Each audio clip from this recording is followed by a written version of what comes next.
ఈ వారంలో లగ్నంలో కుజుడు యోగిస్తున్నారు, బుధుడు యోగిస్తున్నారు, సూర్యుడు యోగిస్తున్నారు. 3 గ్రహాలు మాత్రమే యోగిస్తున్నాయి, మిగతా గ్రహాలు వ్యతిరేకత ఫలితాలు ఉన్నాయి. కాబట్టి మీరు దుర్గా అమ్మవారిని ఆరాధించండి, మంచి ఫలితాలు ఉంటాయి.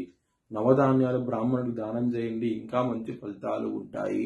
ఈ వారంలో ఆదివారం రోజున, గురువారం రోజున ముఖ్యమైన పనులు స్టార్ట్ చేసిన ఖచ్చితంగా విజయం సాధిస్తారు. మంగళవారం రోజున ముఖ్యమైన పనులు స్టార్ట్ చేయకండి, స్టార్ట్ చేసిన వ్యతిరేకత ఫలితాలు వస్తాయి, ధన నష్టం వచ్చే అవకాశం ఉంటుంది, శత్రు భయం పెరిగే అవకాశం ఉంటుంది, కొంచెం జాగ్రత్త తీసుకోండి.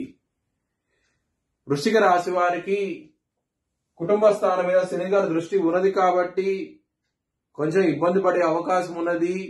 ఈ వారంలో కుటుంబ పరంగా, ధనపరంగా మాత్రం ఎటువంటి లోటు అంటూ ఉండదు మీకు.